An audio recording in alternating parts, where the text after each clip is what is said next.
Riley sat alone in the kitchen, her fifth cup of coffee already cold.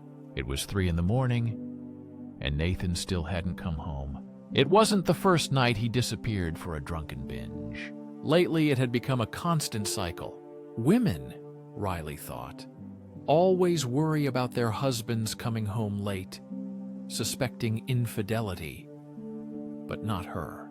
Their different professions had never been a problem until the children left to study, changing the dynamics of their relationship. Riley begged Nathan to stop drinking, discussing her work, often ending in tears, but he seemed unable to control himself. Riley's husband, once a successful lawyer, had fallen into alcoholism. He used to drink at home or at the local bar, but now he could drink anytime and anywhere. Riley noticed that the situation was getting worse. Her husband had lost faith in himself, and nothing could bring him out of this state. He got drunk and turned into a raging storm, trying to assert dominance over Riley. His attempts failed because of her professional skills in self-defense. It pained Riley deeply to see the man she loved trying to harm her. It felt wrong, and she knew if it continued, she might have to leave. Despite their many years together, enduring such treatment was no longer worth it to her. She quietly hoped Nathan would just rest on the sofa tonight. The sound of the key turning in the lock signaled Nathan's arrival. Riley wished silently that he would go straight to the living room and fall asleep. Her wish went unanswered. Nathan walked into the kitchen, flicked on the light, and wore a drunken grin. "Well, well, well. Look who's back," he slurred. "Our esteemed boss," Nathan continued slurring. Riley asked tiredly, "Are you not tired of this, Nathan?" He replied, "Tired? How could I be? I'm just having a blast. But you, my dear, you've got the weight of the world on your shoulders with that serious job of yours. You're the boss, and I'm just a simple man," he retorted. Riley frowned.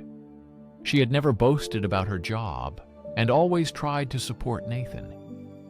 She was surprised why he suddenly started to consider her superior and smarter. This new attitude was confusing because Nathan had never shown jealousy or insecurity, even despite Riley's career successes. Riley couldn't help but wonder what caused such a change. She decided to solve the mystery and help Nathan understand that they are equals despite their differences. She was increasingly convinced that someone or something had influenced Nathan's new way of thinking. He had never compared himself to others negatively before. "Nathan, enough. This is too much already. You can't do this every day. Aren't you tired of it yourself?" Riley asked, trying to understand his state. Nathan stammered, awkwardly fiddling with the faucet, spilling water everywhere. Then he dropped the glass and almost stumbled while trying to calm down. "Quiet! The boss is home," he said, pounding his fist on the table, then collapsed unconscious on the floor. Riley held back tears, leaning over her husband. "Listen carefully. If you don't do it right, we'll do it differently," she said firmly. She dialed the phone number.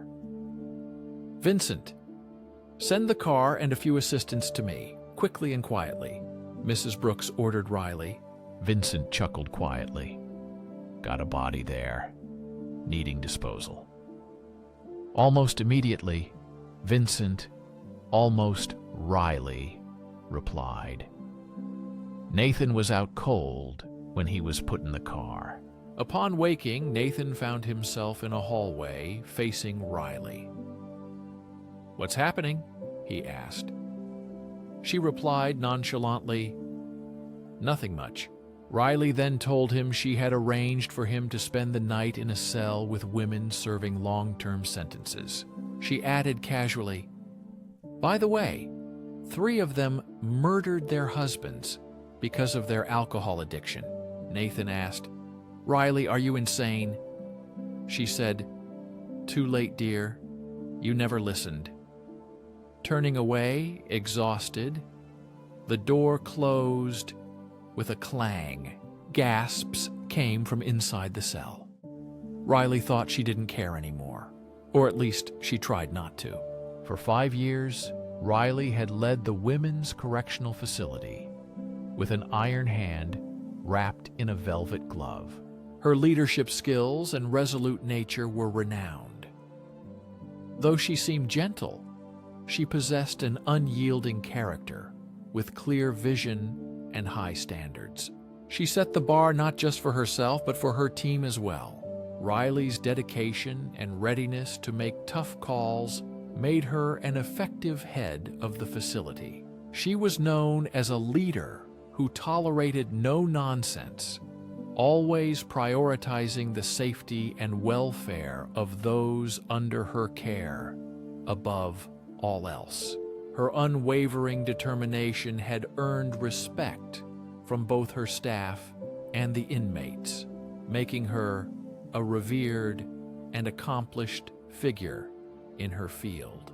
Meanwhile, Nathan sobered up a little, and only one thought ran through his mind. His wife's patience was not unlimited. "Oh, what a good-looking man they've thrown in here with us," a woman said, noticing Nathan's arrival with curiosity. They approached Nathan, all serving different sentences, and asked, "Who the heck are you? What did you do to annoy our princess so much?" Nathan realized they wouldn't attack him immediately, so he smiled slightly and said, "I'm the husband of your princess." The women looked at him in disbelief, saying, "Nah, that can't be true." Nathan reached into his pocket and showed them his driver's license. They shook their heads, then returned the license to him, asking, "What the heck are you doing here then?" Nathan smiled and replied, "Guess my wife is attempting to fix me. She does everything her own way," said one of the inmates, looking at him thoughtfully. "My husband also wanted me to keep quiet about his problem with alcohol." "And where is he now?" she added, shrugging and sitting down at the table. Nathan looked at her in confusion, expecting a completely different conversation. He thought that since no one attacked him, everyone would sit down and talk about how Riley was a bad wife. But the conversation took an unexpected turn. Another woman tugged his sleeve and said, "Let me pour you some coffee. You look like you've had a rough night. Looks like we won't be disturbed until morning, so you can relax. I'm Phoenix, and this is Lauren," she introduced herself, pointing to the woman at the table. "And this is Kendall and Tanya," she added, pointing to 2 other women sitting at the table. Nathan smiled and said, "I'm Nathan. Nice to meet you." He was given a cup of coffee that seemed freshly brewed, but had the taste of being re-steeped. He took a sip and asked Lauren, "Where is your husband?" Lauren looked at him sadly. "Sorry, you didn't hear my story. He left and she began, not finishing her thought. "My children are in an orphanage." Nathan asked, "What does alcohol have to do with this?" She replied, "If you want, I'll tell you." He hesitated, then shrugged. "My husband started drinking and couldn't stop, even though we were about to celebrate our 10th anniversary. At first, I didn't understand the reason. Then I found out that his coworker took him to the casino after work. There were slot machines and free drinks." Her voice was trembling. I begged him to stop, saying it would end badly. He just shouted drunk for me to be quiet. He said, "I'm a man. I know what I'm doing." Then he lost a lot of money. People came to us and threatened us. He didn't tell me anything, just drank more to forget. In the end, he died from what too much alcohol does to you. Then they came for me and the children. They said we owed them the apartment besides money. I told them to leave. One of them grabbed my son and said that if I didn't agree, it would be the end for all of us. Something snapped inside me when I saw the fear in my son's eyes. I grabbed a kitchen knife and went into... I don't even know what to call it. One of them fell to the floor before they even realized what had happened. I also knocked down another one in the hallway. It was self-defense. Her voice quieted. She said it wouldn't bring her children back. Nathan sat stunned. He had read such stories, but never thought he'd be close to someone who survived it. The silence hung heavily in the cell. Another woman, Annie, broke it with her story of hardships. He wanted to say something comforting, but every word felt like a cliché. His desire to drink vanished, replaced by the echo of a young woman sobbing. She began to tell that it wasn't her fault about her mother's death, her father's new woman, and debts. People said she was given away to pay off all debts, and in despair Nathan couldn't just sit still. "It sounds like self-defense," he suddenly exclaimed. Phoenix looked at him almost with a smile. "You sound like a lawyer." The thing is, a girl like Kendall couldn't afford a lawyer. The man she attacked had powerful connections. Frustration gnawed at him. A thought was forming, but he couldn't fully grasp it yet. Nathan asked for every single detail about what happened, including names of anyone who might know something.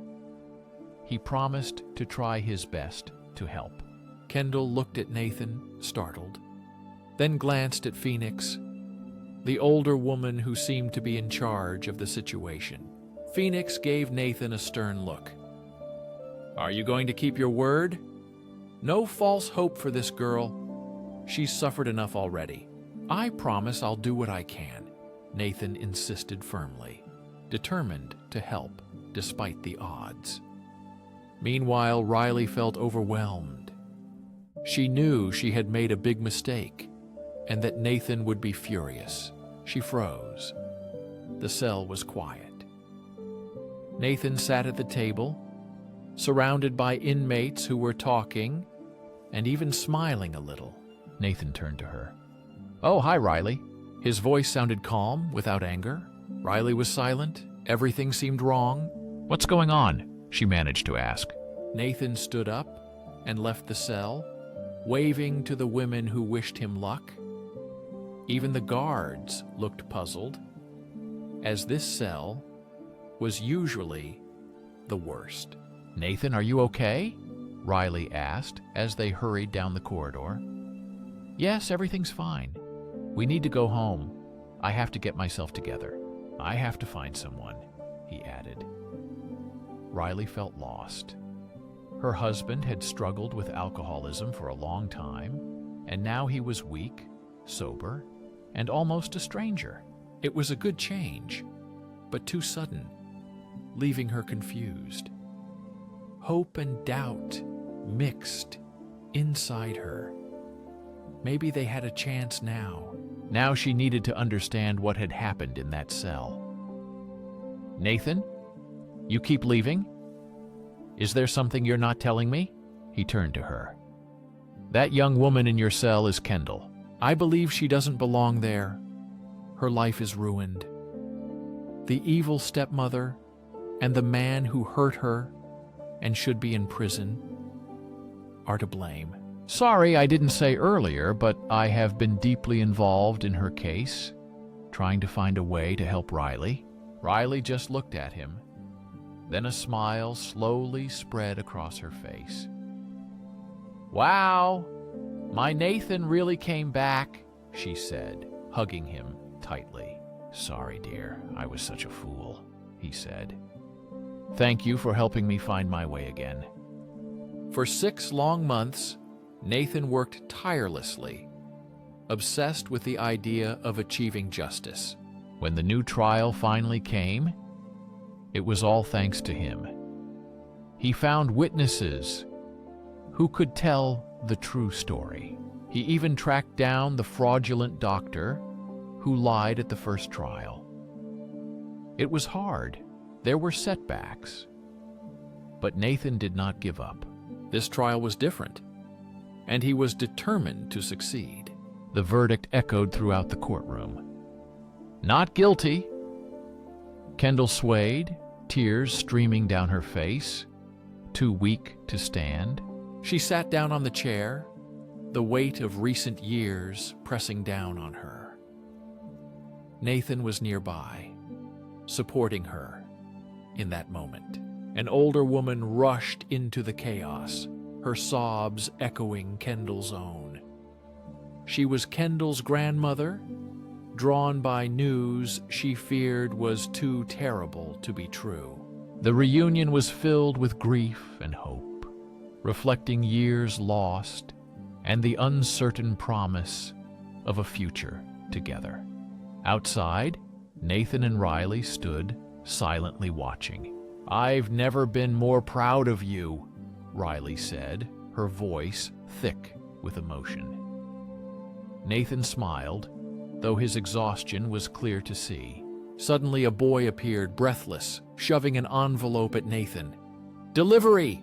he shouted, then disappeared into the crowd as quickly as he came. The car was quiet, each lost in their own thoughts. He glanced at Riley and noticed the anxiety on her face.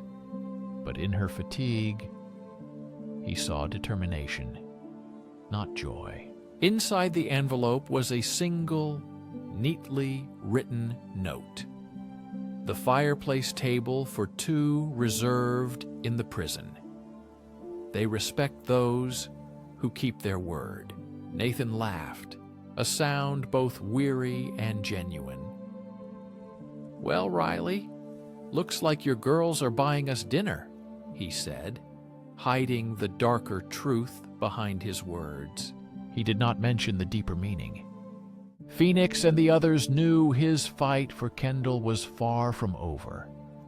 Dark forces behind her suffering were still free. It was not joy, but stern determination. He fought his demons and found a way back from the edge of the abyss. Now, a new battle lay ahead. He began this journey seeking redemption for Kendall and for himself. But looking at the noisy city street, he realized this was bigger than both of them. The women in that prison, countless others unnoticed by all, they would no longer be victims. He would not allow it to happen. Perhaps these very women hold the key to overthrowing the true villains. It was a new hope and a new fight.